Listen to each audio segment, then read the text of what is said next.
Good evening, or I should say good morning, to Hannah Kathleen, who's over in Ireland. Hannah Kathleen Hawkshaw, who is Miss International Ireland 2024. Welcome to the show. How are you? I'm doing wonderful. Thank you so much for having me.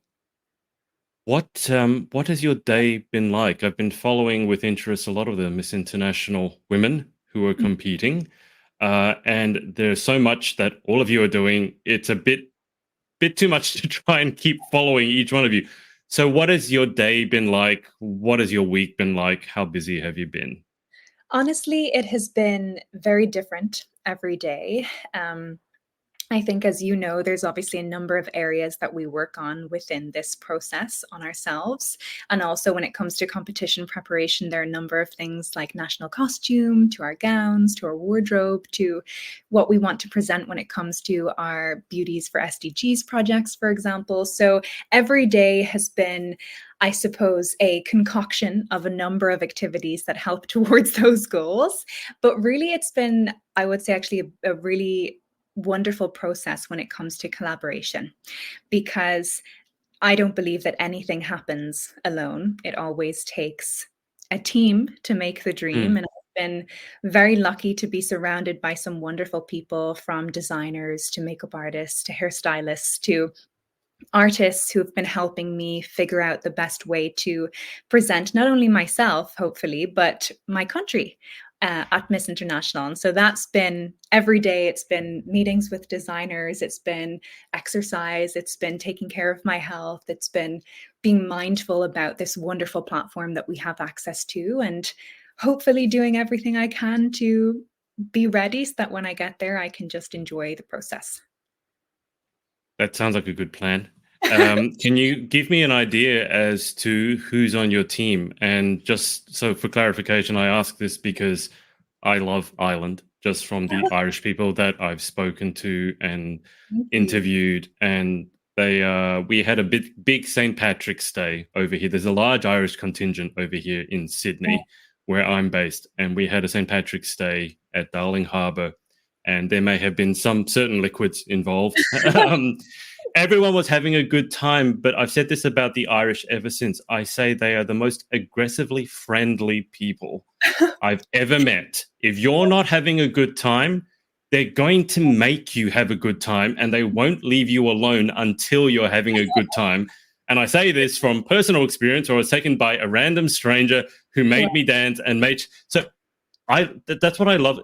The country is one thing, but it's the people that make the country. You know, you say it's the team that makes the dream. For me, it's the people that make the country. Tell people watching who may not be so familiar with Ireland a bit about it. Well, firstly, I love the way you expressed that, aggressively friendly. I think that actually perfectly encapsulates most Irish people. Um, I think that one of the biggest things about Irish people is that there is that openness, there is that wanting to connect and wanting to make everyone feel welcome. Like, we have this philosophy that the door is always open, and there's usually always a cup of tea going, or depending on the time of day, maybe some Irish whiskey. But I'm a tea drinker myself. But I think what's interesting, actually, when it comes to it, and you kind of touched on it when it comes to the diaspora, obviously Ireland is a small country. We have approximately 5 million people living here, but there are 50 to 80 million people around the world who claim Irish heritage. And I think Wow. that's really fascinating when it comes to how something small can have such a large impact and a large effect. And so I'm very proud to be from Ireland. I feel very grateful to have this opportunity to now go to Miss International as the Irish representative. But I think it really just comes down to those values and how you welcome people, how you can bond with people. We love we love to have a good time here in Ireland. And so I would say that's actually the foundation of who we are.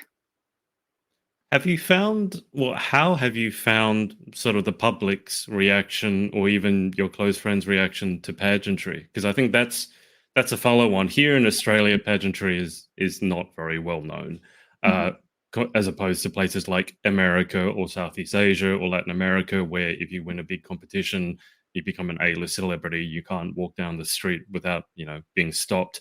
How well known is pageantry in Ireland, and how have the public sort of reacted to you telling them your title? I would say that it's more comparable to Australia than it would be to the Hmm. likes of the US or some of the big South American powerhouse countries, if you will, in the pageant world. But what I have noticed is that it's absolutely growing. And as more and more young women are sharing their experiences with pageantry, it's definitely creating that ripple effect within the community. And I think there's, from my own experience, some of my closest friends are Miss Universe Ireland, Miss World Ireland, and it's becoming, I would say, a sisterhood and a network. And that then obviously has that impact when it comes to people better understanding each woman's individual experience with it and the positives that come from it. However, I would love to see it develop more because I feel, as we've talked about a little bit before, it's such a great way to work on who you are as a human being and looking at the different areas of your life and maybe where you aspire to improve. I think if you take away the competition and you just look at the framework of how it empowers women to look at who they are, then that's a real gift. And that's something that if you take away the outcome, it's a framework that can change someone's life. So I'm very passionate about it. And what I've noticed, though, is that even people who are maybe not so familiar as they've been getting to know this process, whether it's been with me or with somebody else, in my own network, I can say that people have become very open to it. And many of them are very excited and they see the value, they see the opportunity. But it has also been very exciting to see the response of like American friends and family, and also, of course, people who I'm connected to in other parts of the world where it is a little bit bigger as a vehicle, let's say. When you send me your bio, as I already said, it's not just extensive, it's fairly wide ranging. And so we're going to try to cover as much of it as we can. But I normally start this sort of interview by asking my guest as to how they got into pageantry to begin with, which I am going to ask you, but doubly so because I'm curious as to how it interweaves with the rest of your life.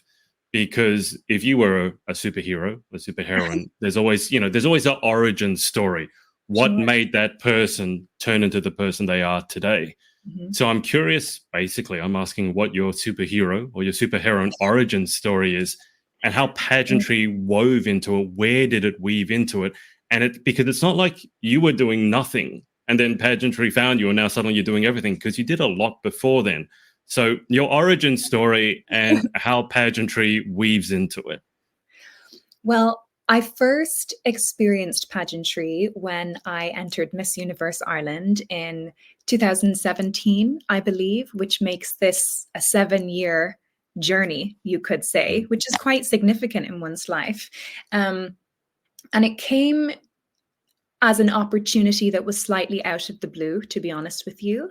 I had met the national director at an event, and I just really resonated with everything that she shared in relation to her opinion of pageantry. And obviously, I saw how it was a way to combine a lot of the things that I was passionate about in one really nice platform, let's say. So when I entered and I had that experience, it was something that really made me look at myself in a different way, look at my life in a different way. And I met some wonderful people who I'm still friends with today. So that's how I got started. But it was probably, something that stemmed actually from just the personal passions I had had since I was a child. And when this came up, like I said, it just seemed to make sense. And then once I did that, I got the bug and I became fascinated by the whole world of pageantry and following amazing women who, to me seemed so well-rounded and so sure of themselves. And that was something that I also aspired to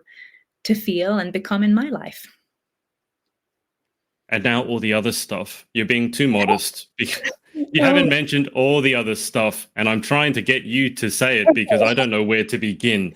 I mentioned to Hannah Kathleen before we went live, I was having a sticky beak on a website. I saw Richard Branson. I saw Bob Geldof. For those of you who don't know, I'm a huge fan of Branson, not only because of his entrepreneurial career, but because he's a huge fan of tennis, and I was a tennis coach. And then Bob Geldof because of my interest in music. But take us back. I know that your schooling took an unexpected turn, and correct me if I'm wrong because it's so dense. I might have gotten some of the details mixed up. But your schooling, let's say, took an unexpected turn, which turned to a fashion blog, I believe. And then maybe the rest is history, but take us back to then. Yes. So, I mean, I love the way you put it, origin story.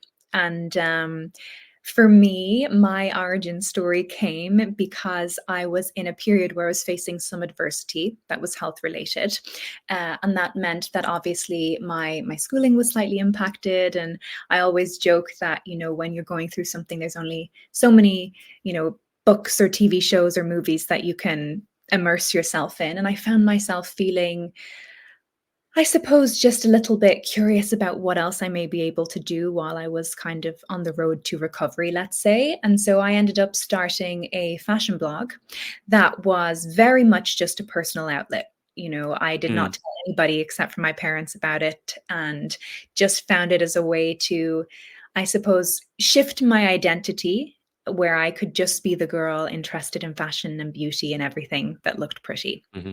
And so I started writing some of these articles. And I remember when I had my first 300 or 500 followers, some of them were in Australia and Hong Kong and the USA. And I just thought that was amazing how there were other, mostly young women that I was connected to who were passionate about the same things as I were, who were sharing these loves. And then what happened was I started to follow some young women who at the time I really admired, who were a little bit older than me and who turned this into careers. And I think that was similar to pageantry, actually a great way to find role models that I connected to. And I suppose they inspired me with their passion and the similar outlets that they were interested in. But long story short, that ended up, I suppose, becoming a catalyst for me to then go into a career in marketing communications, because that fashion blog taught me skills.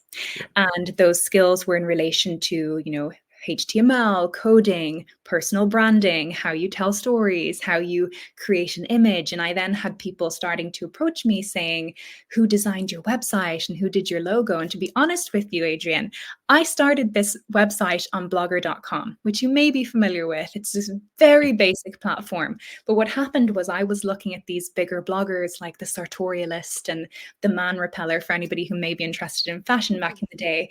And I was wondering, how did they create this image and how maybe I can emulate certain things on my website? So I basically started to hack my blog and completely play with the code. And, of course, I had my obstacles, but I also was able to figure out many things. And then that contributed to people asking me, how did I design this, or who did I hire?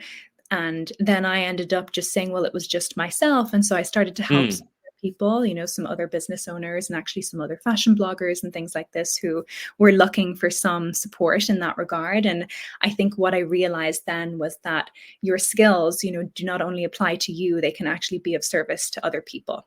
And that was a big, big lesson for me, and something that ended up shaping the path that I took, and also helping me to open a world that I maybe did not expect before. But that, I think, is why I'm very passionate today about championing educational pathways, especially for young people, because I obviously had my own experience that with my health, I struggled to kind of fit into the box of the academic pathway at the time, just purely because of energy levels and being able to be in class and things like this. But I was still learning, and I was still very passionate about developing myself and being in a role where I could do something. And so I think that's why now today, whether it's, academic education or music or sports, I believe that every child has something in them that can be empowering. We just have to help them find that and support them in enabling it to become a positive catalyst within their life. I have so many questions I want to ask you about, from what did you talk to Richard Branson about, to what made you start a blog versus starting just a social media. But let me start with, I think, the most important thing, which is education. Here in Australia, I have interviewed many pageant girls who are also teachers, and we've all come to basically a consensus that the education system, for want of a better phrase, could be doing better. As someone who's in IT myself, I was self-taught. Coding, so all that stuff that you mentioned makes a lot of sense to me. Yes. But I have found that the education system, and I'm not going to speak for how it is in Ireland because I don't know, but I have really, it's a point of frustration for me, especially now that artificial intelligence has come out, that formal education has lagged so far behind what is actually needed in the business world.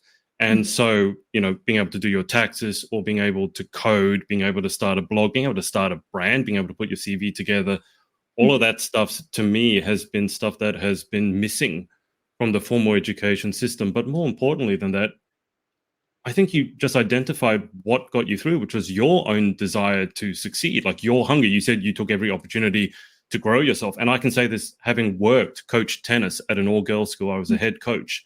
The people that I loved coaching the most, it was not the most talented ones, because very often they were just talented. They hadn't worked for it, and so they were lazy.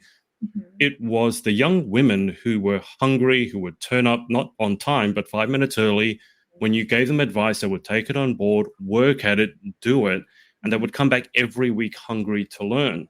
So I guess my question first off is, where did that come from in you? Because I think if there's any one quality that's going to determine the path your life takes, it is that internal hunger. And I'm not sure that it can be taught. So where did you get that from? Interesting. Well, firstly, one of my favorite quotes, which I think you will also resonate with, is hard work beats talent when talent doesn't work hard. And so I feel in my case, I always had dreams as a child, as I believe every child has. But I definitely think that through some of my experiences, I found this need maybe to prove myself. And that was something that then became a little bit of a rocket behind me, let's say, in terms of how to navigate and how to move forward in my life. So I think that was just from personal experience. But I think that, it also comes down to being able to find a path where you can, you feel like you can actually move yourself forward. And I think that that's the thing, we are very lucky here in Ireland to have a great education system. I've also been in places where children do not have access to education, full stop. So I think that we have to be grateful for the framework that we have that is there and is empowering. But I definitely feel that through some of my personal experiences, maybe I had the opportunity to develop my soft skills and my communication skills, and even being confident enough to walk into a room and to say, hello, this is who I am, this is what I stand for, this is what I can contribute. I think that's a skill that is not always necessarily emphasized in some formal environments. And that's something that I believe every person, if they have that, then they can open doors that would not be possible without a conversation. And that's why through some of the let's say nonprofits and educational outlets that I work with, I'm very passionate about them in the sense that if you can teach a child how to have confidence in themselves and how to, of course, have access to the resources, if they're academic and they can thrive there, fantastic. If they are musical and that's something that may be able to be an opportunity for them, great. Then they can really find that confidence. And when they have that assurance, then that can completely change the trajectory.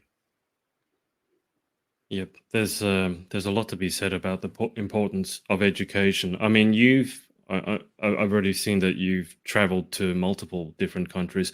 Were you just in South Africa? I can't. I apologize. I can't keep up with everyone. Were you just in South Africa? It was beautiful, and I've been very lucky to go there before. But it was actually just in India, and that's where I came back from. And basically, I feel very fortunate to have been able to travel to a number of different places and to witness the work of, very inspiring people to me in different environments who are working on a range of issues from, homelessness to kind of supporting children with special needs to education to poverty. But my experience in India, I think, has been very formative for me in understanding what I would like my next steps to look like, and also teaching me lessons that I don't think I could have learned without being on the ground and in those environments, if that makes sense. So India has become a very special place to me in the sense that it's been a very important, I think, learning ground. And I've been lucky to have had incredible guides there who've opened their homes and opened their hearts to me. But that's where I experienced, I suppose you could say, significant poverty for the first time in a way that I had not experienced before. And particularly when it comes to children, that's something that I absolutely do not believe any child deserves to experience nor needs to experience in the world that we live in. And so that was then really a a motivator for me collaborating with certain NGOs, in particular one called Lakshya, which works Hmm. with women and children who, many of these children are rag pickers or street beggars. And how do you take that child into an environment where they can learn and then have access to a formal education? Yeah. That pathway is not as simple as many of us would wish to believe, but learning about how that is actually feasible with the right team and the right resources really inspired me and just put a fire in me, let's say, that I could talk about Mm. all day. So I definitely don't want to talk about it too much, but that's a real passion of mine and something that I really hope to work more on in the future. Well, I mean, it certainly is impactful, and it's important not just to India, but children getting a good education is going to impact the entire world. I was reading a book written by several Nobel laureates, and they had come to a short list of what are the most impactful things that we could do to really make a genuine difference. And one of them was education for children in poorer countries. But let me ask you this: so you come from Ireland, I come from Australia. By any metric, we're very lucky to be living in the countries that we're living in. Not to say they don't have problems, but compared to some Oh, other not at all. countries, Not at all. Mhm. what are some of the things that we can do tangibly to make a difference on something like that in India, where obviously the population of India, I think it's the biggest population in the world now. I think it recently surpassed China. Mhm. So obviously this is a large problem. What Mhm. are some of the things that you would encourage us to do or to find out in terms of getting involved? Well, one of the big things that I've experienced is that a big question mark for many people when it comes to supporting charitable initiatives is trust. And Yeah. is the money actually going to the child? I mean, this is something that's been a major conversation. So, what I think is very important is to find an outlet that you trust. I mean, this is why for me, the NGOs that I collaborate with are ones that I know very well, and I have a good relationship with the founder, and I understand the intricacies, let's say, of how they work. So I know that if I'm sharing it with someone, I Mm. can be confident in knowing that if they decide to help, it's something that will go to the children. And I've been with the children, I've met their families, I've experienced the impact of the work. But I would actually backtrack and say that it's not necessarily about helping someone who's halfway across the world. This was just my Yeah. experience. I did not Yeah. intend for things to happen in this way. I was just lucky to have this opportunity to go to India. And when I visited this particular NGO, I went there with the intention of visiting different NGOs and experiencing different types of social issues and solutions in place to work against them, let's say. Hmm. But this one I wasn't supposed to visit, and I met the founder the night before, and she just said to me, "Look, I know you're doing a number of things, but would you come and visit my kids?" And I said, "I'd love to." And that was the first time I went inside a slum, and it was the first time I saw children living in, significant poverty. And, I witnessed many different things there. And it was that day, for some reason, something just shifted inside of me, and I just really felt I connected with these children and these teachers and their parents and their families. But what I would say is that if you know what connects to you, I love working with children. Maybe Mm. somebody else is passionate about mental health or working with the elderly. There's always somebody who could do with you being present with them. So I think it's really what I would just like to encourage is how everybody can be a change agent, or as I like to call it, an agent of love. Hmm. And if you just pay attention to what you can do, then maybe it's making a donation or being present to a child in the likes of India, or it could be picking up the phone and calling your great grandparents or your grandparents, or it could be checking in on friends, or it could be saying, I'm going to volunteer at my local homeless shelter, for example. It's just about choosing to do something, because I'm a firm believer that we cannot do everything in the world. We Yeah. cannot change the whole world. But if we can all change one world, then that would make the world a significantly better place. And if you can Mm. change the trajectory, for example, of one child, I mean, I will speak about children because that's my passion, then that can change the trajectory of their entire family's life. Mm.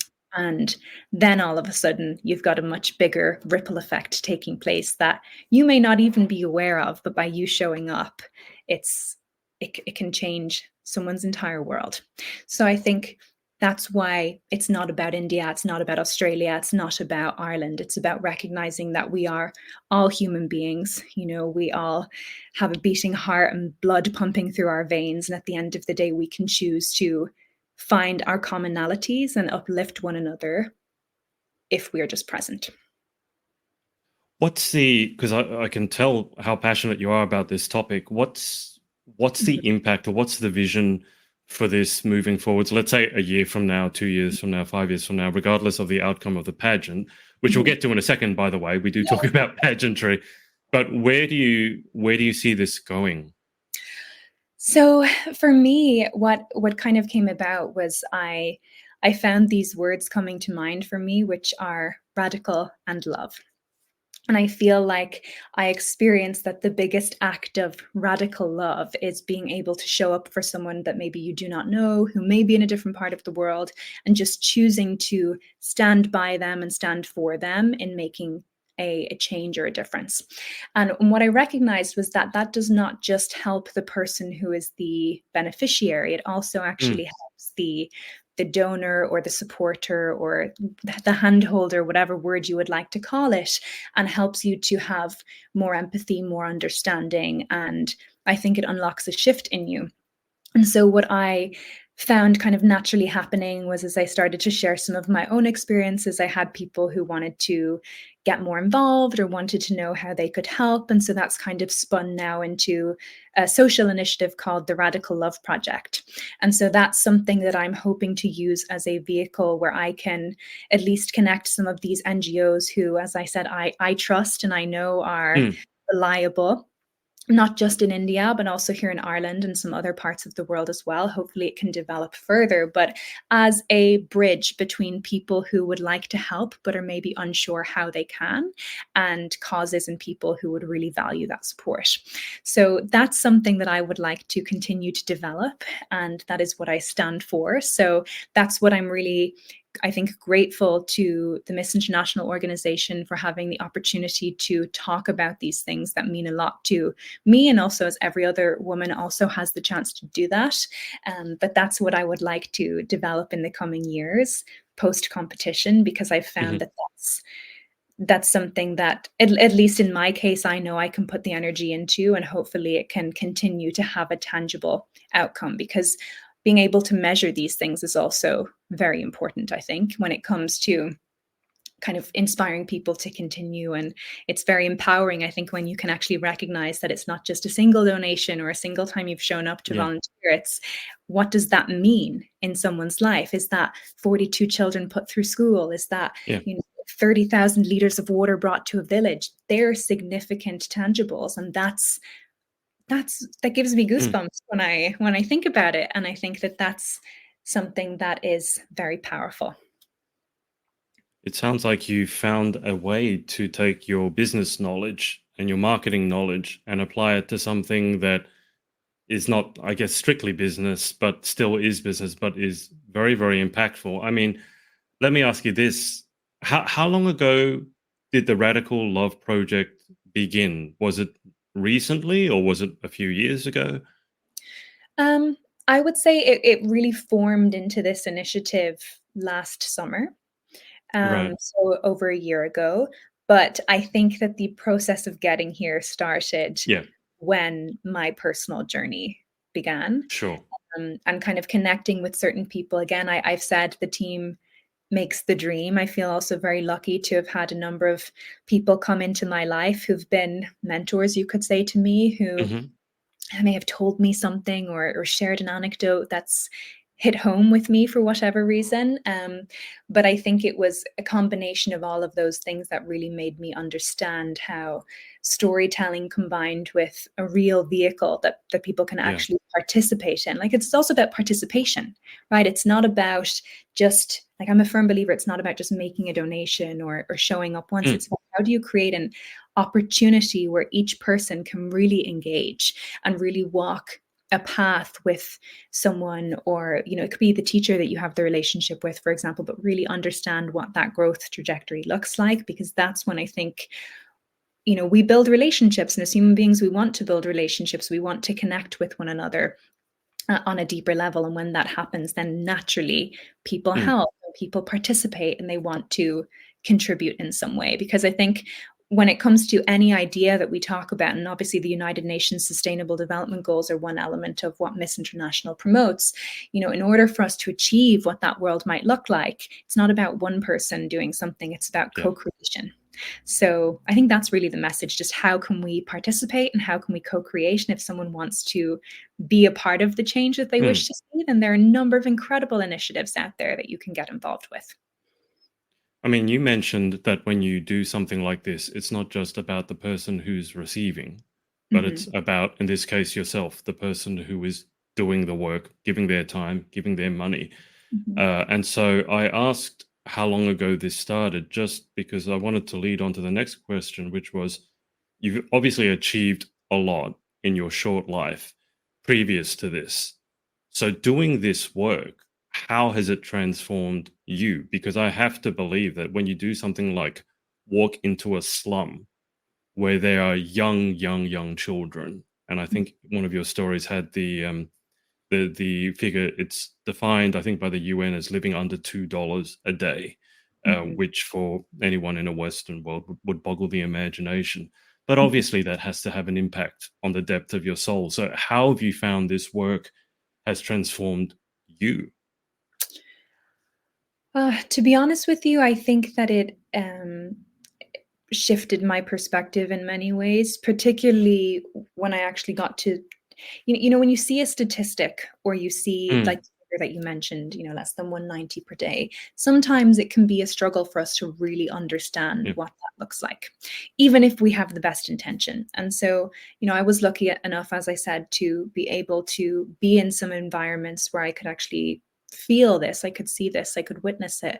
And that really, I suppose, just gave me a newfound understanding and perspective on the matter. But I think it also made me really reflect on what the priorities are in my life and what's important to me. And I think, but a really big thing that came up was the importance of kind of connection, human connection, Mhm. our family, our friends, and just coming back to kind of the simpler things. So it's kind of funny though when you look at something then like pageantry, which on the other side is something that some people look at as being very materialistic or very, um, you know, the Superficial. Yes, exactly. When really that's not the case. That's just a way to, I suppose, engage people and tell a story in another way and to showcase another side of you. But I definitely wanted to, I think, on a personal level, kind of reconnect with the place there is for all of these things in our life. And what I noticed even with the children in some of these environments was that, usually when I go there, I'm in maybe a t-shirt and a pair of jeans or something very simple. And Yeah. Not a then couture gown. no, but then there came a point where the children obviously, had become aware, through their teachers and so forth of maybe my Instagram and had seen some of these pictures and wanted to see Yeah. more pictures. And there was part of me that then really realized that, for example, with the children, they want to see that. So, having them try Yeah. on the crown and having them try on the sash, and I was Mm. lucky to get some businesses involved who donated some makeup and makeup brushes to me, and I was able to do a workshop with some of the teenage girls on my last trip.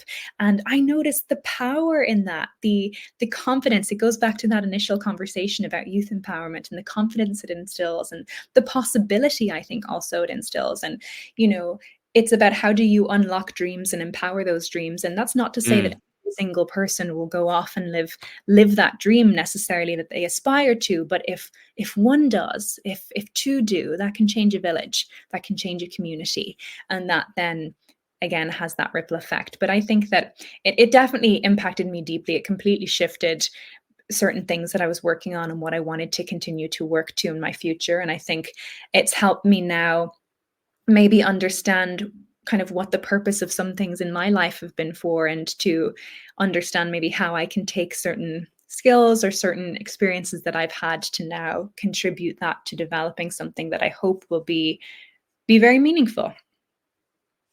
Absolutely. When people ask me how I got involved in pageantry to begin I'm with, so curious. I I won't bore you with the whole story now. I've told it before. I can tell you. I can tell you after. But I'm just curious because I remember when this started for me, which was I was coaching tennis at an all-girls school, and I had a young girl that I was coaching. I still remember her name, and I looked down at her forearm, and I saw parallel cuts, parallel scars across her forearm, and I didn't ask about it because I knew, better than that to ask a young girl in front of everyone, why are those cuts on your arm? Turned out that she had been ritualistically cutting herself. Now, this was in the early days when mental health awareness, at least here in Australia, was very, very formative years. So people didn't talk about it. It was really kind of a shameful thing. But I remember seeing that, and my brain immediately went to, well, what can I do about this? How can I help? Not just specifically her, but obviously there's an issue here. What can I do about it? And that started this whole journey for me of interviewing women in particular, because my brain went, well, the best person to help that young woman in trouble is not me as a man, but other women who are doing inspiring things. And by the way, I said, I don't want to interview celebrities because I think very often we can get sort of misguided by fame and fortune. So I wanted real women who were doing amazing things. And then, 7 years later, same as you with your pageant career, here I am, and I've done hundreds of these interviews. But my point is, I remember what it felt like when I looked down and saw those cuts, and then not just the cuts, but what it meant.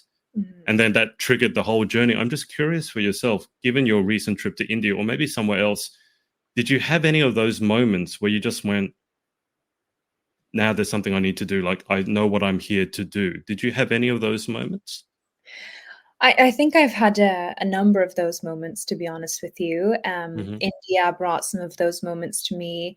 I've also had the chance to work with an amazing charity that does work in a number of countries, but I visited some special projects that they'd funded in Cyprus, actually. And there I got to spend some time with amazing children who were struggling with different needs, from, visual impairment and blindness to other special needs. And I think what I realized in these different environments, but particularly here with these children, there was some maybe concern from a sensory perspective about how they would respond to my sash and crown that I brought with me at the time. And obviously, I'm very happy to go into these environments without that, but I've also recognized the number one, the platform it gives you, and two, the joy it can bring to many children. And what I found, and what the people that I was with, the amazing team that I was with, also found, was that they loved it. They really responded. And I think for me, that was also an example of how, I think intention and the space that you create is very important, and kind of the way in which you approach something, whether it's a child, whether it's an adult, whatever social issue. But it was experiences like these. I mean, I could go on, as I'm sure you've also had many more, that maybe just gave me different pieces of that puzzle. But the common thread with all of these environments, whether it's been Cyprus, India, Ireland, or otherwise, has actually been music as a way to communicate. Because obviously, whether it's a challenge in communication, or a language barrier, or even a religious barrier, you could say, I've noticed that going in and singing, and in return, actually a lot of the time having either music or song or dance shared back to me, it's been a way to have that universal language of understanding that you just get, right? I'm sure you've also listened to songs in different language that didn't understand lyrically, but you just understood. And so that was something that through all of these experiences came out as a very clear medium for me to hopefully now use as a tool for that connection, and to share some of these stories in a way that I think everyone can engage with, because a song is just a song, or a video is just a Let's get into music, because this is another area of fascination for me. As I said, I was studying music business management, and so I was supposed to find talented singers and bands and, sign them up. So I know all this stuff about, fees and all this legal stuff. And then I played the violin, not so much now, but I started at the age of 2. So classically trained. Lives. Yeah, and I dug back because I was so fascinated by the amount of what you did, and I dug back, and I found, I don't know if it's on your social media, but I found a clip of you performing Now, was it the Cranberries? Was it Dreams? Oh. Right. Now Well, it was so weird because that song I had just been listening to. Now it's an old song, and it's not like it's the first time I heard it, but I just was listening it to like the first time, like for the first time with new ears, because it's such a lovely song. And to your point, there are songs in other languages where I don't understand the words, but you get the emotion behind it. And then I heard you sing and I went, wow, she actually, I don't want to sound terrible, she actually can sing. Because sometimes I'm told that people can sing and I'm like, oh, just because of my upbringing, I'm like, yeah, that's good. But I like, wow, she really can sing. That's not an easy song to perform. And then, obviously you have a new song coming out, which I'll let you talk about. It's not out yet. And then I heard that you shared it with me. I was fortunate enough to listen to that. And again, your voice it's kind of, I'm not out of this, well, kind of out of this world, but you have this control over it. And this most recent song, I mean, we talked about it a bit before we went live. It seems raw in the best way, very authentic, very uplifting in a way that perhaps your previous songs, which you said you also wrote, maybe were not as connected to the essence of who you were. But how did you get involved with all this songwriting? Sorry for all the preamble, but I get very excited about music, and I don't get to talk about it that often. But well, I'm happy to share this with you. How did the singing songwriting journey start? Because those, by the way, they're also two separate ones, because not everyone who can sing can write, and not everyone who can write can sing. You can do both. So tell me more. Another origin story, if you would. Other origin story. Well, I've been singing as long as I can remember. My parents and my sister can definitely share that I invited them to a show or two in the living room as an enthusiastic child. I remember one time I was recording some sort of tape for I think it was some children's, engagement initiative by one of these radio stations or TV shows. And I remember being in the living room and recording my song, and my best friend was there and my sister, and I was saying, please be quiet, I need to focus, just very funny little childlike things. But it's always been, I think, a big part of who I am and how I communicate. I love the arts.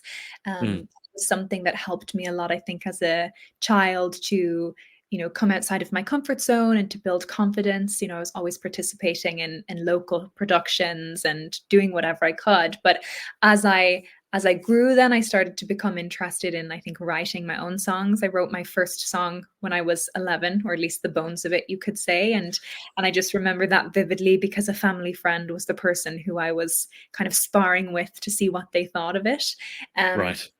And then, basically that just became a big personal outlet, I think, and something that I was always passionate about. And also when I was struggling with some adversities, as we all face in life, music was a big healer for me and something that I could look to express myself and to maybe deal with some of those things.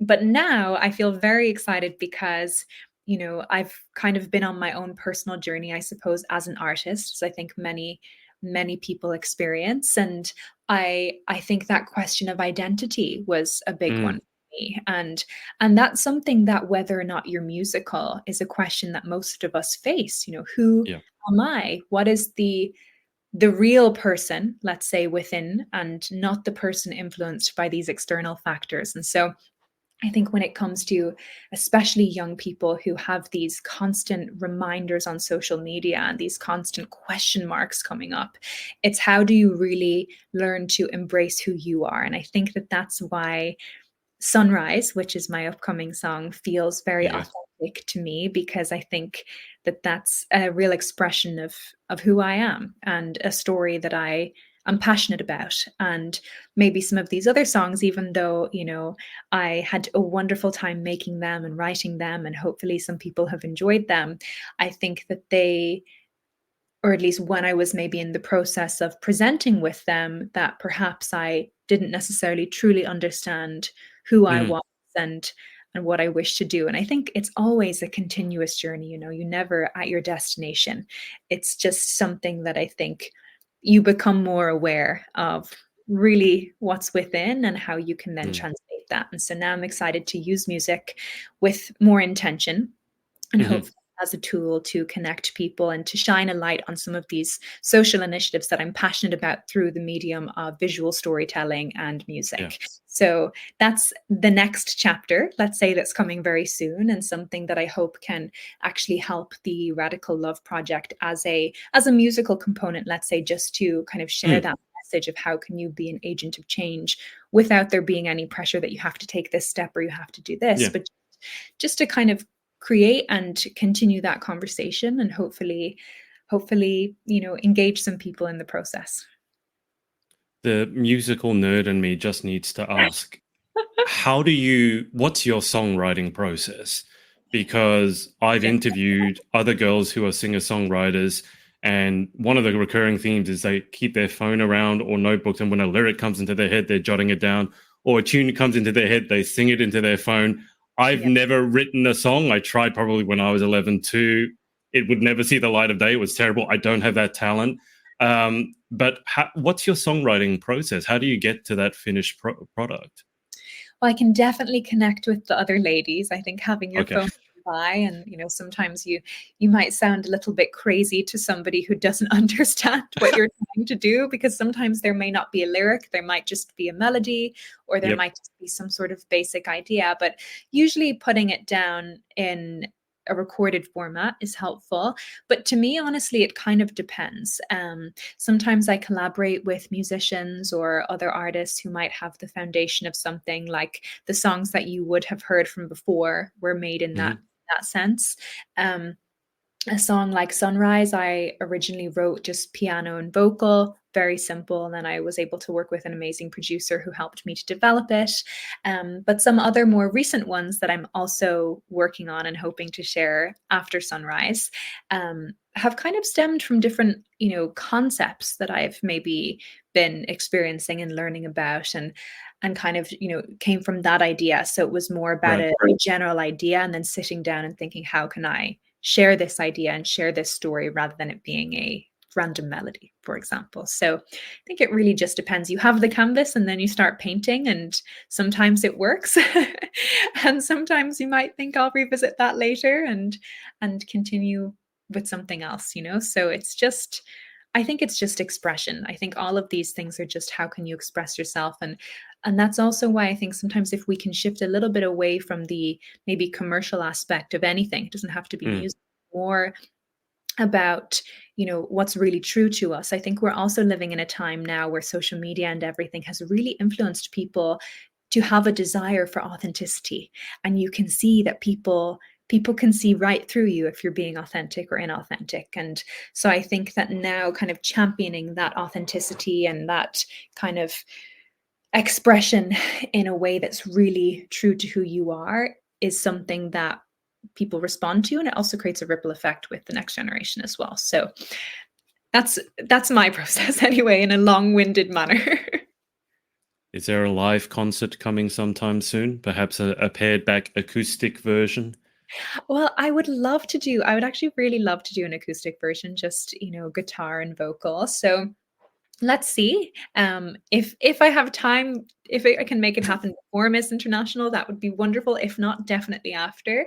But I would love to find more ways to perform, whether it's in, Ireland or other places, because I think there's nothing like that adrenaline that you experience. I mean, pageantry is a similar sense. Like, you also feel that adrenaline when you can feel everyone's energy and everyone's passion, everyone's excitement, and that's something that I think is a real gift to experience.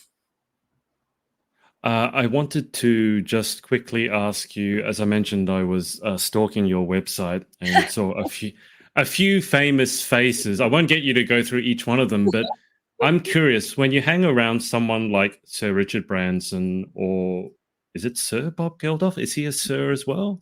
He's a Yes. Sir too. When you hang around people like that, I'm just curious, have there been any nuggets of wisdom or any things that they've said to you and you just went, I've never thought of it that way, and like that's why they are who they are, and why perhaps there's a lot of people who are not as successful or well known as they are? Just curious, any particular nuggets of wisdom that really stuck with you? Definitely. I also think success is relative. Like, Mm, success can like sometimes we say, oh, success looks like becoming the top business person, for example. But Yeah. success can also be, you know, finding your ideal partner and establishing a beautiful family together. It can be setting Mm. your own creative business. It can be pursuing academics. It could be becoming a doctor. You know, everybody has a different vision and a different dream. But one of the things that I really, really learned in particular from Richard Branson was the idea to think out of this world, or to think outside of the box. Mm. And that particularly hit home with me because the first opportunity I had to meet him was actually the week that Virgin Galactic was launching its Oh, first rocket wow. to space. So it was Yeah. literally out of this world Yeah. concept. And I think for me, it just made me think about how so many of us hold ourselves back because we may think that an idea is inconceivable, but Mm. actually more is possible than we realize. And I think a lot of the time, these inconceivable ideas that we have are actually ideas that somebody else may have done before us. So it's validated that it is possible. We just have to, I think, first realize that it may be a possibility for us as well, and then be bold enough to take that first step. And an example could be the likes of, you know, competing in Miss International, or putting yourself Mm. forward for a national sports team, or going for an audition that you maybe didn't consider, or being bold enough to start your own business. You know, it can look very different to each person, but I think that was something that just really, really hit home with me. And another Yeah. thing was how when you find your ikigai, as they say in Japan, you know, when you find your I love purpose, that. Yeah. of all of those things that can come together and help you harness what you can do. That's another thing I've noticed in a lot of these different environments that I've been lucky to be in, and from some of these people who I feel very grateful to have been able to learn from, in Mm. that sense, is that, you know, when you find that, which I think I was actually envious at times of, or not envious, but kind of sat there thinking, well, you know, I don't know Yeah. how Yeah. people are inventing some of these incredible things and contributing in such big ways. You know, what am I doing here? What am I supposed to do? And that question has also been a big one for me. And I think that when you can spend some time, or you just let it happen naturally, but you're conscious about what is my ikigai, what is my purpose, then when you find that, I think that that's when you can really amplify everything, and you can have this, you know, fire, let's say, behind you that Mm. just pushes things forward in a different way, and it shifts the intention behind everything. So they would be two of the big lessons I think I've learned. It's interesting. I've been in and around the business circle for a long time and been around some amazing entrepreneurs. And I have to say that that out of everything I've heard, the concept of ikigai to me is probably the most central and basic thing you should always come back to, is finding that Yes. intersection. I loved Mhm. it so much. I have a post about it on my social media, like an animated diagram showing people what ikigai is, because I think it's not just fundamental to business, it's fundamental to finding fulfillment in life, which is more important than achieving a certain level of financial success. It's finding what makes you tick. But just a random but related question: how was Sir Richard's tennis? Actually, very good. I had the Yeah. opportunity to be his doubles partner, actually. Okay. No I pressure. say that we won the match. I know, no pressure, right? But no, very good. And I think, you know, I think, like, look, it's actually a great depiction of everything that we've kind of talked about coming together. You know, that, you know, tennis, for example, as a vehicle for connection and being healthy, and playing sports and coming together. It's always Mm. about that foundation of how can you just find those commonalities, and how can you, I don't know, I feel like kind of what we're alluding to with all of these different pockets, actually life comes together, and all of these different It vehicles share does. the same Yeah. values. Does that make sense?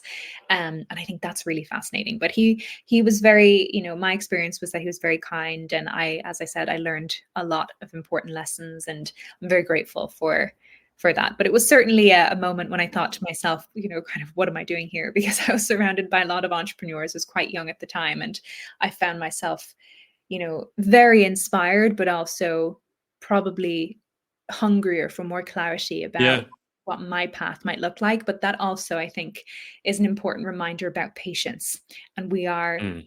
all on our own timeline, and we have to respect that and to be patient and to be, I think, mindful every day about becoming the best version of ourselves, however we can, but recognizing that the answers will come. I think the one thing that I really learned is just how can you focus on becoming her or becoming him?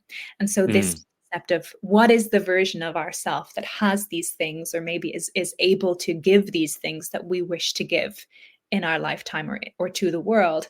And usually there are certain habits or certain things that you need to do to get yourself to that point. And so that's something that I think can also help you to find your path, find your trajectory. mm. Can I ask, perchance, do you remember who you beat on the other side? I mean, you said you won the match. Who was on the other side? Oh goodness me, that's a good question. I have some photos somewhere, but basically I was definitely entrepreneurs though. People who were doing amazing things. I believe one of them may have been in the health field, and I think another Right, one of them may have been in the education space. But right. I was honestly just so focused on making sure I didn't miss a shot myself that I didn't want to let the side down. I would say the bigger concern in doubles is not hitting Sir Richard in the head with your serve, Yes, because that does happen. You don't want that to was do not that. a good look. No, you probably wouldn't be invited back ever. But just before I ask you about Miss International itself, which I promise I will get to, coming up to about an hour, I finally get into pageants. But just before that, on the subject of tennis, your Mm. sister is a Yes, professional tennis player. Now, I'm a tennis nut.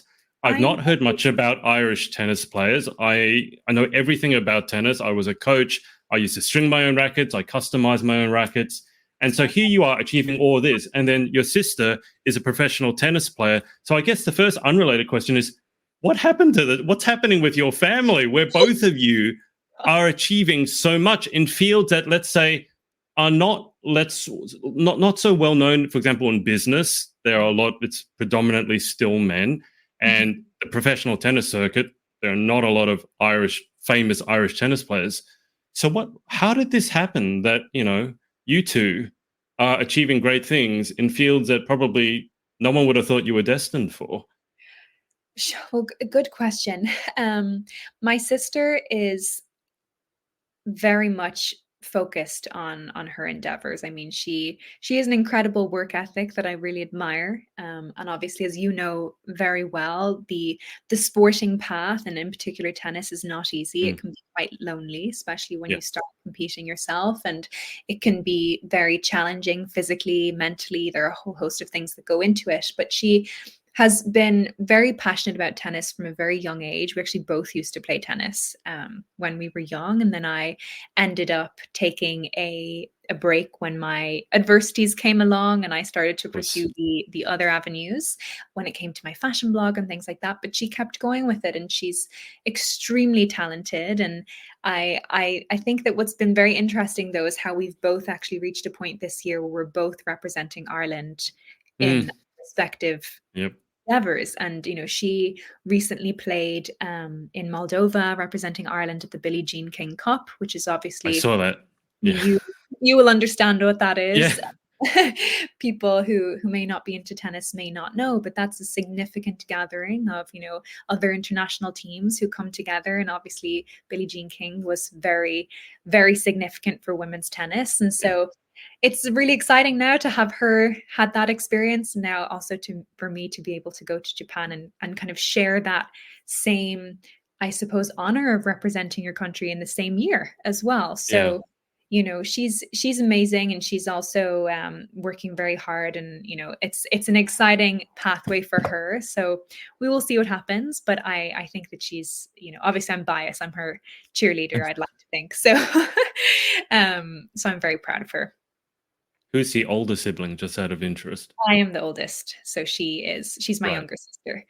Yeah. Okay. So if you two were to have a tennis rematch now, you'd still be able to beat her, right? Because you're the older So sibling. I would be annihilated on the tennis court, to be honest with you. But look, I think tennis, I think music, I think all of these things, of course they can have the competitive element, but at the end of the day, it's just a great way to come together and to, I think, especially in relation to tennis, it's so healthy. It takes you outdoors if the Mm, weather is nice, and it's also you know, mentally challenging, but really fun. And I think that's also something that's influenced me actually in a sense in the way that, obviously education, music, but also Mm, sports. I think all of yeah. these different mediums can be really powerful vehicles to enable a young person to facilitate opportunity that they may not have otherwise. And, even so many young people I know who've been able to go and get like a university scholarship through sports or Mm, otherwise. And that's something that over and above maybe becoming a professional tennis player or a professional musician, it can open doors for you to access things that you may not have been able to access otherwise. And that's really incredible and very inspiring. yeah, there was a study that came out recently about how different sports can either add or subtract from the average life expectancy. Oh, And tennis and racket sports in general came out on top. I think on average it was like it adds 15 years to your life, specifically because of the way it works your brain. So of course I was very happy to hear that. I mean, your sister probably will be, and you as a tennis player. Uh, just final question on that note: who would do better? You on the I know you're not identical twins, but if you swapped places, trading places for a week, who would okay. do better? You on the professional tennis circuit or your sister on the professional pageant circuit? Oh my goodness, so interesting. Oh, I I feel that we very much found our lanes and we're both very passionate about what we do, but I also think Okay. that if we ever decided to go for a beauty pageant that she would do wonderfully in it because she, again, it comes back to who you are and do you know your Yeah. values, do you know what you stand for, and do you know what you would like to represent. So I think it's a funny one. Who knows what the future holds for her? um, but I think that at least right now we've definitely found our lanes and definitely found what we are both passionate about. And you know, Yeah. please God, it will all unfold positively. You have a pageant coming up. So I guess the first question, we're getting into it finally an hour in. When are you leaving?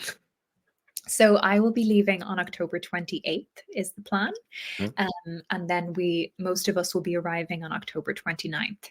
So not long to go. We've officially entered the month of October and now it's Mm. crunch time. And what's your month of October leading up to, leaving on the 28th? What's your schedule looking like, dare I ask? Yes, no. So it's again, like I shared at the beginning, it's kind of a mix of a number of things, but um some that I am, obviously very excited about are things like my national costume, that Mhm. design process is well and truly underway. So I have a number of fittings for that. And obviously being able to see a concept go from a sketch to a reality is really exciting, as well as gowns and then on the other hand, there's obviously things like ramp practice and Q&A practice and just I think just being in touch with hopefully who I am and what I would love to bring to the table when it comes to conversation and showcasing, I suppose, what's important to me because we do, you know, really need to think about, I suppose, who we are. And again, not just representing ourselves, but representing our country and our people and being able to showcase that diversity. So when it comes to things like wardrobe and national costume and gown, I'm trying to find ways to incorporate things that I feel represent Ireland or are an Mm. homage to my people and our culture.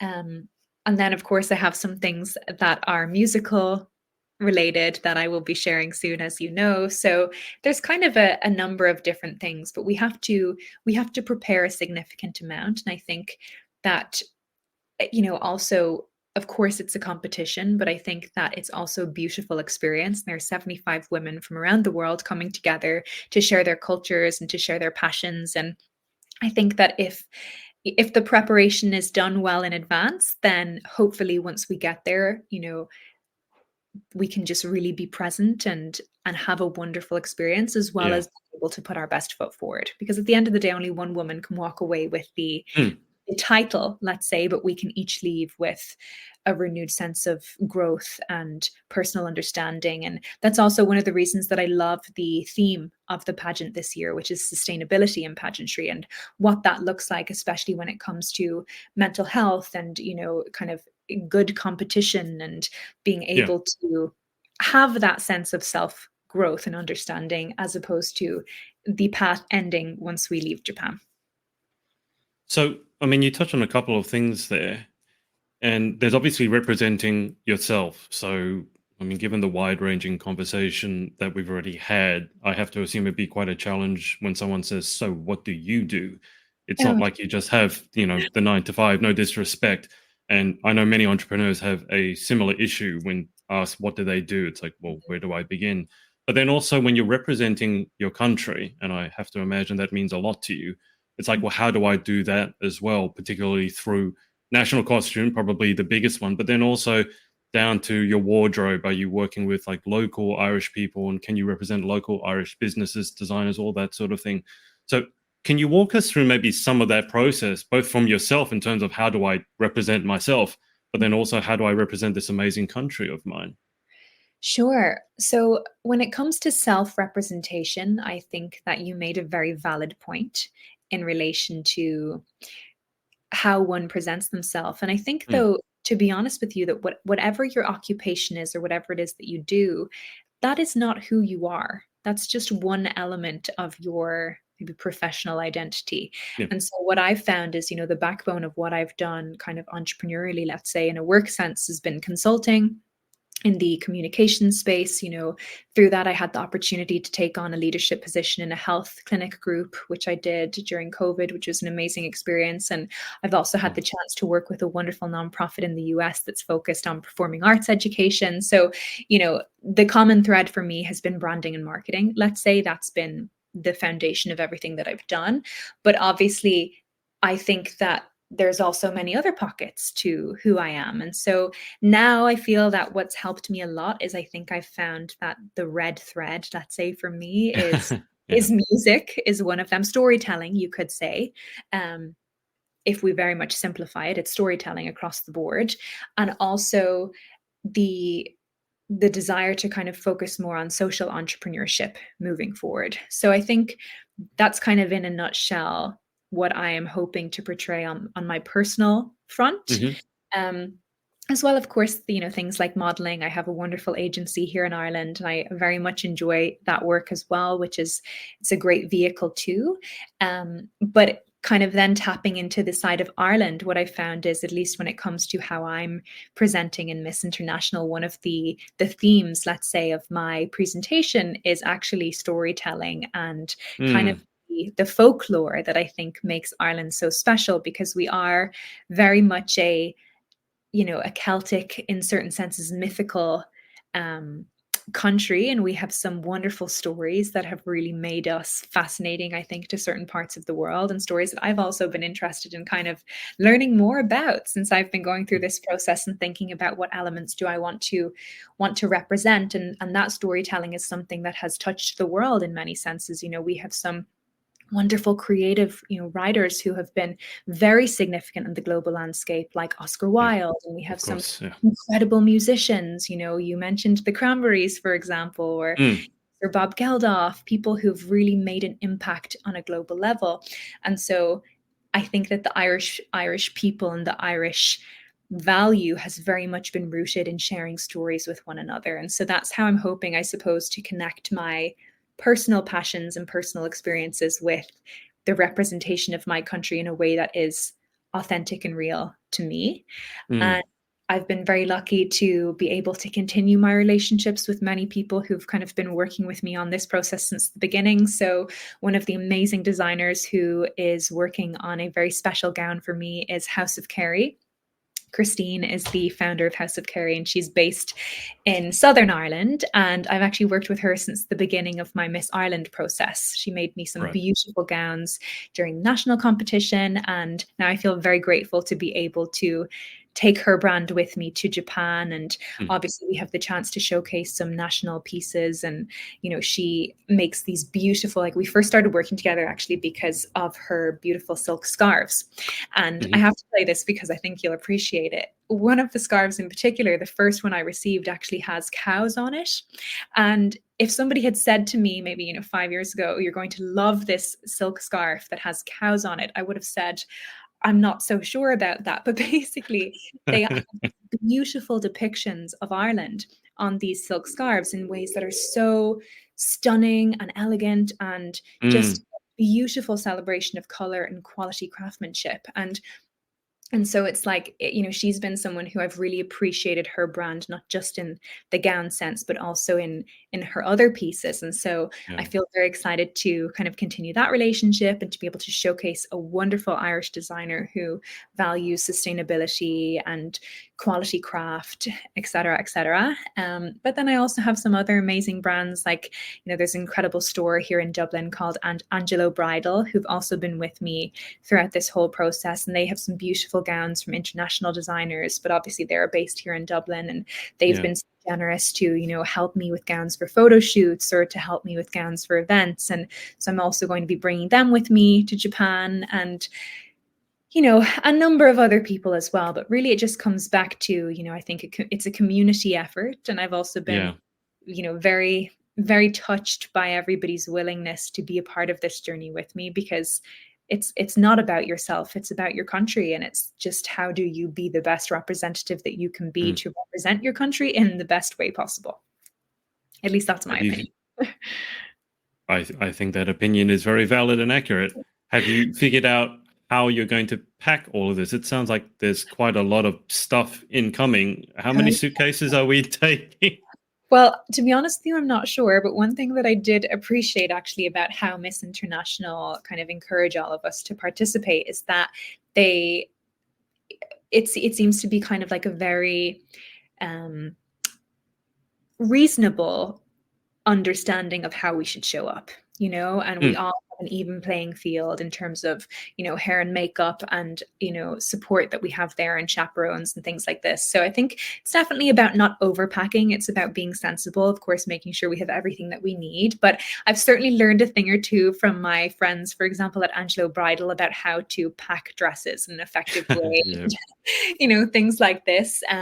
But I'm definitely, kind of conscious about making sure that I have everything I need, from earrings to shoes, in a way that's organized, so that hopefully yeah, when I get there and we all get settled, it can be very straightforward. So it takes the guessing out of it, right? And just goes back to, how can we enjoy the experience fully and be present in that experience. So goodness me, sorry, I thought that was on you're silent. busy.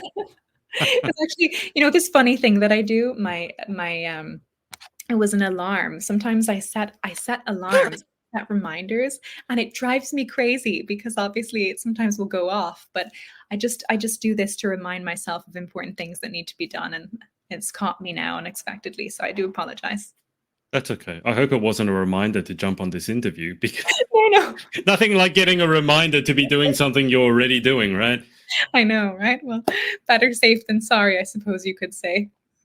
That's true. How much have you been looking into Japan and its people, its culture, its customs, its language, its food?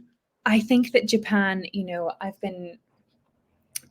been very lucky to meet some wonderful, wonderful people from Japan. And what I noticed was how kind they are, how gracious they are. I think that's probably been the biggest thing. I think they have a very beautiful way of being with Mm, other people.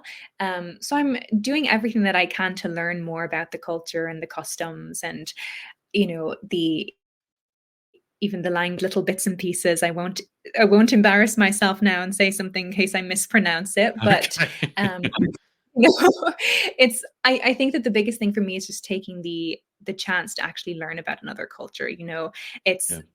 I think the best way though that you can really experience it is in person. So I'm just really excited to have that chance to immerse myself. And I think what better way to experience Japan than in this way, organized by Miss International, with all of the wonderful excursions that we have the opportunity to have, and the immersions that we have the chance to experience. So I'm very excited. But I think probably for me, the biggest thing that stood out when it comes to the Japanese way of being has been ikigai, which we've Mhm. obviously talked Yeah. about. I think that that's something that is very universal and can influence everybody positively wherever you come from. So that's something that I'm hoping to even learn more about, and also to champion, if I can, as a way for better understanding of oneself and how to move forward in a positive way. Have you had a chance to interact or have chats with any of the other fellow women who will be going over to Japan with you? I have. We actually all have a group chat now on WhatsApp, so everybody is connected. But it's been so nice to connect. You know, of course, there are so many of us, so I don't think everybody necessarily had the chance to have very deep conversations with every person as of yet. But there have been a few of the girls in particular that I've been able to share some WhatsApp chats with back and forth and some voice messages. And it's nice to feel everyone's excitement and to feel Mm, the kind of common questions that everyone has, like, you know, small things that some of us are wondering, and it's kind of echoed then in the group chat, for example. But I'm very excited. I think that this is a way to bring together women who have a lot of the same passions and a lot of the same mm, in common, and that's obviously a really nice foundation, I think, to build friendships. And I'm quite sure that we will walk away with friendships that will last hopefully our lifetimes, because of the fact that there are so many things in common that we can celebrate about one another. And hopefully we can yeah, also share some trips, who knows, later to each other's countries and actually experience, you know, said cultures in yeah. another way. Do you think there'll be any, I was going to say linguistic adventures, but when I say linguistic adventures, I mean accents. Do you think there'll be any accental confusion, not accidental confusion, but between all the different accents that will be there, I don't know, will everyone be able to understand everyone else? I think that's a great question. And, you know, I will let you know when I Okay. am there and once I've had the experience. But I think everyone's been kind of making an effort to like hear each other. Like obviously everybody Yeah. is posting videos and some of us are sending Yeah. voice notes. So I think we're all becoming more conscious of everybody's way of communicating, at least those that have been elected. Um, Mm. so I think, you know, time will tell, but I believe that the secret ingredient will be to speak slowly. Hmm. Otherwise, we will all get lost, because I know, even for example, the Irish accent also, when you start speaking quickly and you're enthusiastic, which sometimes I can be, it can sound like a song is taking place and people are confused. So I think it's very important that we are all intentional and just focus on clear communication. We'll move to the end in a sec, but I have to say, out of all the different countries who that I've interviewed with, I never had an issue with the Irish accent. The one that a lot of people seem to have struggles with was the Scottish accent, Yes. and I never struggled with it until I was actually over in the UK for a pageant, and there's this quite well-known pageant photographer. He's Scottish, and Okay. he's from Glasgow, Oh, and he yeah. saw me, and he points to me and he starts saying words, and I kid you not, I was very jet lagged, that I couldn't understand a word that was coming out of his mouth. I thought I was having an aneurysm or a stroke Oh, no. because he was speaking to me and gesticulating very quickly. I didn't understand a single word that he said, and I felt really bad. I kind of pieced it together from his giant camera and him pointing, so I got my photo taken. But then afterwards, I asked my Glaswegian friends, like, I couldn't understand a word he said, and she goes, "Oh yeah, I can't understand either." I'm like, if you're from Glasgow and you can't understand him, how am I supposed to understand him? So I will say, speaking slowly Yeah. is very helpful. Yes, I believe so. I mean, the Dublin accent is, I think, generally quite clear, but some other parts of the country, I have friends who've visited and they have just been completely puzzled by what people are saying. But I think, you know, like you say, speaking slowly and taking our time will hopefully Yeah, help us all when we're in Japan anyway to be understood by one another. yeah, I agree. All right. Well, Hannah Kathleen, just before we get to the final 10 questions, is there anyone that you would like to give a shout out to? You have mentioned some of them already, but here's your chance. Honestly, I would just say my family. I think that this has been such a, you know, adventure of a process, and being able Yeah. to have their support and also their understanding, even when sometimes, you know, there are pivots and things happen quickly and it can be quite the adventure. It's Yeah. been very meaningful to me. So just my family, my sister's, you know, my best friend, she's obviously been a very integral part of my process as well. But I think they've just been anchors for me, let's say. So thank you to my family. Perfect. Are any of them going to make it over to Japan? Hopefully, we're still confirming a couple of things, but I hope that my mum will be coming at least. Okay. So hopefully, her and one of her closest friends who's known me since I was a child. So if that happens, that would be amazing. And we'll see if anyone else can make it over. But obviously, it's quite a significant trip, so Of um, course. we will see. But I think that it will be very special. And obviously, one of the things that's great is that Miss International does live stream. So there will be viewing Mm, parties, if not. perfect. All right. Let's get to these final 10 questions then. Number 1, what is your favorite word? Well, what's coming to me right now is spectacular. So I'm just going to embrace that. Like, how do we have a spectacular, sparkly, wonderful existence? I don't think I've heard that answer. I've heard fabulous a lot. Oh, okay. Spectacular. I think that's the first. Number 2, what is your least favorite word? Probably impossible. Because I always like to think about, okay, how can we focus on not what we cannot do, but what we can do? So Mhm. I like to know what we can do, how we can move forward, what action we can take. It's amazing how many entrepreneurs their least favorite word is either impossible or can't or Yeah. no. Oh Any yeah. of those 3 words, and you're just like, that's an entrepreneur. Can't take no for an answer. Number 3, in life, what gets you excited or what turns you on? I would say a conversation with a passionate person. Someone who's really engaged with what they do and believes in what they do. I always leave a conversation like that feeling energized. What about what turns you off? Mm, probably situations, we've obviously talked about it, but where there are, challenges that somebody is facing who, especially when it comes to children, that do not necessarily need to be that way. Mm. That's what makes me feel off. What sound do you love? Music. A fairly Anything. obvious one. Yes. Life would be so boring without music and laughter, I think. What sound do you hate? Mm. You know that sound when like screeching like tires or just that kind Mhm. of screeching. I'm not particularly fond of that sound. If you could have any one superpower, what would you pick and why? It would likely be the ability to teleport Mhm. because I love to spend time with different people, different cultures, to learn from different environments, and that would make life a lot easier. Also make it a lot easier for your luggage. You can just, Exactly. click it over to the other side of the world. What job would you most like to attempt? Oh, um, that's a really good question. What job would I most like to attempt?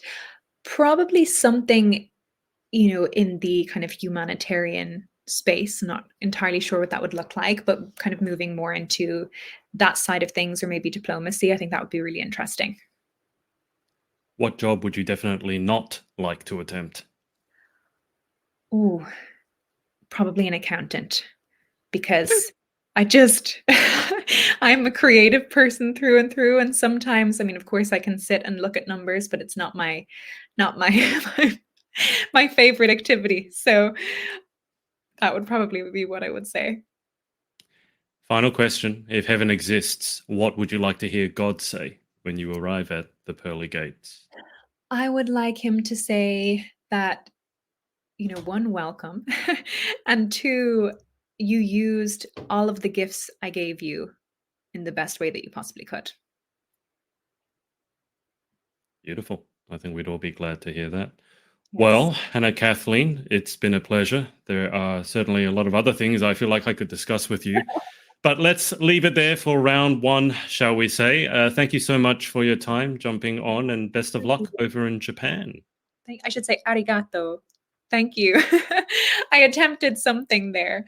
No, but thank you so much, Adrian, and also everything that you shared about how you even came to set up doing these interviews is very inspiring. And I think that bringing everybody together in the way that you do is very admirable. So thank you for having me, and thank you for doing what you do.